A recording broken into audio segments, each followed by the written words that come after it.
আপনারা এর মধ্যে নিশ্চয়ই শুনেছেন সামনে 12 তারিখ কিছু খবর পেয়েছে? মনে হচ্ছে খবর পাননি মনে নাকি? সামনে 12 তারিখ 12ই জানুয়ারি আমার ফুরফুরা দরবার শরীফে আমার ভাই তিনি মুফতি সাহেব এবং অল ইন্ডিয়া সুন্নাতুল জামাতের ওলামা হজরতদের সকলকে দাওয়াত দিয়েছেন জেকেরের মজলিসে। তার সাথে সাথে ফুরফুরা দরবার শরীফে আমার একটা ফাউন্ডেশন আছে যার নাম হচ্ছে ফুরফুরা শরীফ সিদ্দিকিয়া ফাউন্ডেশন। সেই ফাউন্ডেশনের হেড অফিসে আমিও এনাদের প্রত্যেককে দাওয়াত দিয়েছি যে আজকে বলুন ফুরফুরা দরবার শরীফে অল ইন্ডিয়া সুন্নাতুল জামাতের ওলামা হজরত এনারা যদি যায়, যে এই যাওয়াকে কেন্দ্র করে কেউ যদি বাধা সৃষ্টি করে কাজটা কি ঠিক করবে না ভুল করবে? ভুল করবে না? ফুরফুরা শরীফ এমন একটা জায়গা সেখানে প্রত্যেক ধর্মের মানুষরা যায়, কি যায় না? প্রত্যেক ধর্মের মানুষরা যান, সেখানে গিয়ে দোয়া নেন, মুজাদ্দিদুজ্জামান 5 হুজুরের কাছে দোয়া নেন। প্রত্যেক ধর্মের যেমন মানুষ যান, আবার পাশাপাশি বিভিন্ন মতপথের মানুষ তিনারাও যায়। দাদা হুজুর পীর কেবলার জামানায় গিয়েছিলেন এবং 5 হুজুরের জামানায় তিনারাও গিয়েছিলেন এবং অন্যান্য মতপথের মানুষরা গিয়ে বসে কত কথা আলোচনা তিনারাও করেছেন। আর আজও অনেকে যাচ্ছেন যে ফুরফুরা দরবার শরীফে অনেক জলসা মাহফিল হয়, জিকিরের মজলিস হয়, অনেক অনুষ্ঠান হয়। যদি আজকে আমাদের এই প্রোগ্রামটাকে কেউ যদি মনে করে বাধা দিয়ে বন্ধ করে দেবো, রুখে দেবো, তাহলে অশান্তি ঝামেলা বাড়বে না কমবে? তারা বাড়ালো না, যারা রুকার চেষ্টা করবে তারা অশান্তি আরো বাড়িয়ে দিল। তার কারণ তাহলে ফুরফুরা দরবার শরীফে একটাও জিকিরের মজলিস, একটাও অনুষ্ঠান, যে কোনো অনুষ্ঠান প্রোগ্রাম শান্তির সাথে হবে বলে মনে হয়? কি মনে হবে কি? তাহলে আপনাকে কেউ যদি বাধা দেয় আপনি তো তখন বাধা দেবেন, এটা তো নিয়ম তো নাকি? আপনিও বাধা দেবেন না? আমার প্রোগ্রাম করার সময় উনি বাধা দিয়েছিল আর আমিও ওনার প্রোগ্রাম যখন হচ্ছে আমিও বাধা দেবো, তাহলে ঝামেলাটা বাড়লো না কমলো? বেড়ে গেল। যে তাই আমি আসিম বিল্লাহ সিদ্দিকী বলি যে অবশ্যই 12ই জানুয়ারি মুফতি সাহেব তিনার ওলামা হজরতগণেরা যাবে, অনেক মুজাদ্দিদুজ্জামান দাদা পীরের মুরিদ ভক্তবিন্দু আপনারা অনেকে যাবেন। যে আপনারা সেখানে যাবেন দোয়া নিতে। কি মারামারি করার চিন্তা ভাবনা আছে কি? মারামারি করার চিন্তা ভাবনা নেই, দোয়া নিতে যাবেন। দাদা হুজুরের মাজার জিয়ারত করবেন, 5 হুজুরের মাজার জিয়ারত করবেন, দোয়া নেবেন, সেখানে জিয়ারত করবেন। আরও আল্লাহর ওলিদের মাজার জিয়ারত করলেন, ফুরফুরা শরীফের মসজিদে গিয়ে আপনি নামাজও পড়লেন, নামাজ আদায় করলেন এবং সেখানে গিয়ে জিকিরের মজলিস আপনি হাজির হলেন, তাই তো নাকি? জিকিরের মজলিসে গিয়ে বসলেন। এটাই তো আমাদের উদ্দেশ্য, এছাড়া অন্য কোনো উদ্দেশ্য আছে কি? উদ্দেশ্য নেই। কিন্তু আপনাদের জানাই, যাদের মাথা খারাপ হওয়ার হয়েছে তার একটা কারণ আছে। কি কারণ? যে মুফতি সাহেব এবং তিনাদের ওলামা হজরতগণ যদি ফুরফুরা শরীফে যান, আপনাদের বলে যায়, ভেতরের একটি খবর আপনাদের বলে যায় যে যদি মুফতি সাহেব এবং ওলামা হজরতরা যদি যায়, এই যাওয়াতে ফুরফুরা শরীফের অধিকাংশ পীর সাহেব পীরজাদারা তিনারা মুফতি সাহেবদের মেনে নেবে। এটা আবার অনেকের মাথা ব্যথা হয়ে দাঁড়িয়েছে। আসল রহস্যটা কোথাও বুঝতে পারছেন? তিনারা যদি যায়, অনেক ফুরফুরা শরীফের বয়োজ্যেষ্ঠ চাচা যান, আমার পীরজাদা ভাইরা তিনারাও চায় যে আমরা তাহলে সকলে, তিনিও যখন এসেছেন, আমরাও যখন, আপনার ভাইরা যখন খাদিজায় গেছে, এই যে একটা আসা যাওয়া, কি মনে হয় সকলে আস্তে আস্তে মিটে যাবে? না মিটে যাবে? এটা কিন্তু অনেকে কিন্তু চাইছে না। আর এই আমে দুধে মিশে গেলে গড়াগড়ি খাইকে চিন্তা করুন। মুসলমান শরীফে আপনারা যদি 12 তারিখে আপনারা যাবেন, কম বেশি অনেকে যাবেন, নিয়ত করেছেন 12 তারিখে, যে ওখানে আপনারা কি হুজুরদের মেহমান হিসাবে যাচ্ছেন না? কি মনে হয় যে দাদা হুজুর পীর কেবলা মুরিদ হিসাবে, ঠিক না ভুল? মেহমান হিসাবে আপনারা ওখানে যাবেন, যে আর মেহমানদের আপনার খেদমত, মেহমানদের যেভাবে সম্মান দিতে হয় সেই সম্মান, সেই খেদমত অবশ্যই আপনারা ফুরফুরা দরবার শরীফে গিয়ে আপনারা অবশ্যই পাবেন।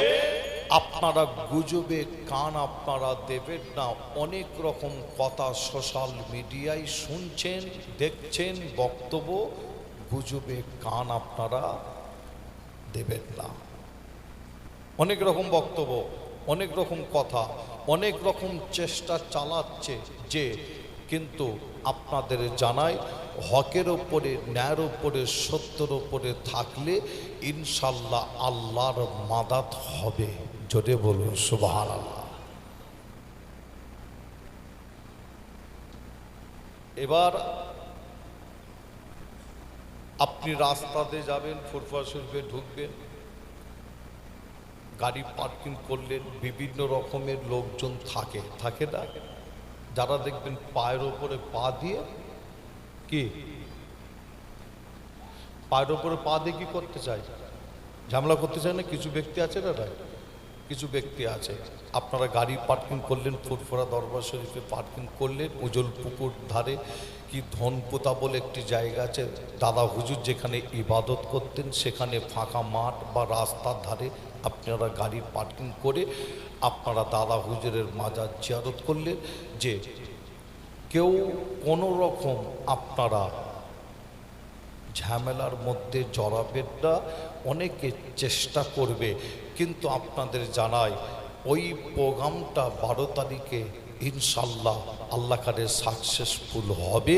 আর এই সাকসেসফুল হওয়াতে মনে রাখবেন যে আমে দুধে মিশে যাবে 12 তারিখে। আর আটি হচ্ছে,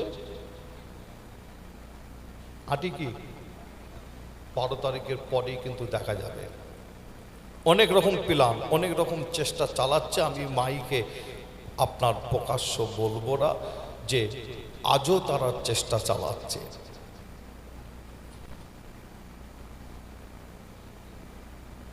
আপনাদের ছোট ভাই ছেলে হিসাবে আপনাদের কাছে একটাই অনুরোধ থাকবে, যে যতই চেষ্টা করুক পায়ে পা দিয়ে ঝামেলা করার, আপনারা কি তাদের থেকে এড়িয়ে যাবেন। অনেক অনেক রকম দেখা যাচ্ছে, কথাও বলতে পারে। রাস্তাতে আপনি হেঁটে যাচ্ছেন, একজন একটা কথা বললো আওয়াজ দিয়ে, কি আপনি সেই কথাটাকে ধরবেন? কি যে খেদমাতে এসেছেন, আলোচনা করবেন আল্লাহ কারে, যে কবি মহাব্বত ভালোবাসার, যে আল্লাহ কারে ফুরফুরা দরবার শরীফে এর আগেও বেশ কয়েকবার দেখা হয়েছে আল্লাহ কারে, যে একই সাথে বসে কথা হয়েছে, যে আপনাদের খেদমাতে এসেছেন, তিনি আলোচনা করবেন, অনেক গুরুত্বপূর্ণ আলোচনা করেন।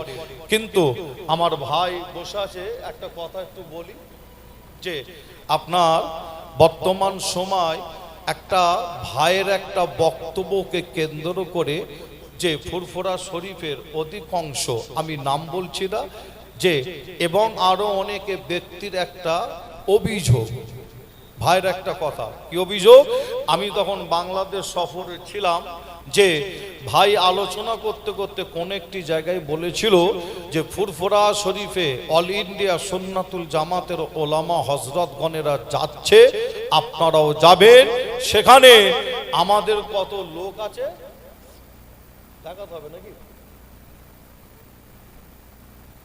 এরকম একটা কথা বলেছিলেন। যাক, ভাইয়ের ঠিক খেয়াল হচ্ছে না, যে ও ইউটিউবাররা কেটে কুটে যা করছে, এটা তো একটা করে কেটে, আপনার পুরো ওয়াজ না দিয়ে একটা কেটে করে, তারপরও যে আমাদের কত লোক আছে দেখাতে হবে, এরকম একটা কথা আরো কয়েকটি কথা বলেছিলেন। তবে আমি আসিম বিল্লাহ সিদ্দিকী ভাইকে পাশে বসিয়ে রেখে বলছি, যে এই কথাটা শুনে অনেকে অনেক রকম খারাপ মাইন্ডে অনেকে নিচ্ছে, কিন্তু আসলে আপনাদের কি মনে হয় আমাদের মোশাক আলীম ভাই এরকম চিন্তা ভাবনা নিয়ে, খারাপ চিন্তা ভাবনা নিয়ে কথা বলেছে বলে কি মনে হয়? কি মনে হয় কি আপনাদের? যে না খারাপ চিন্তা ভাবনা নাই।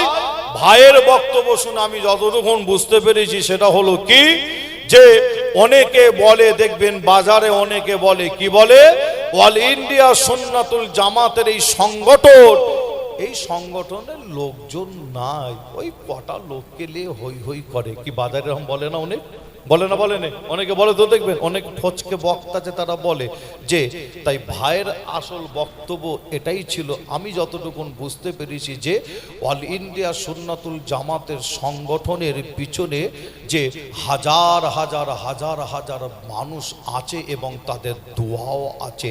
আমরা প্রত্যেকেই হাজার হাজার মানুষ আমরা ফুরফুরা শরীফে যাব, আল্লাহর ওলির মাজার জিয়ারত করব, জিকিরের মজলিসে শামিল হব। ঠিক না ভুল? যে ঠিক না ভুল? এটাই আমাদের মেন উদ্দেশ্য আমাদের। যাই হোক, আমি বিদায় নেই, আপনারা প্রত্যেকে আমার জন্য দোয়া চাইবে, আমিও দোয়া চাই। ভাই আপনাদের খেদমতে আলোচনা করবেন, কেউ ওটাওটি করবেন না। আসসালামু আলাইকুম। সকলে মহাব্বতে দরুদ শরীফ আল্লাহুম্মা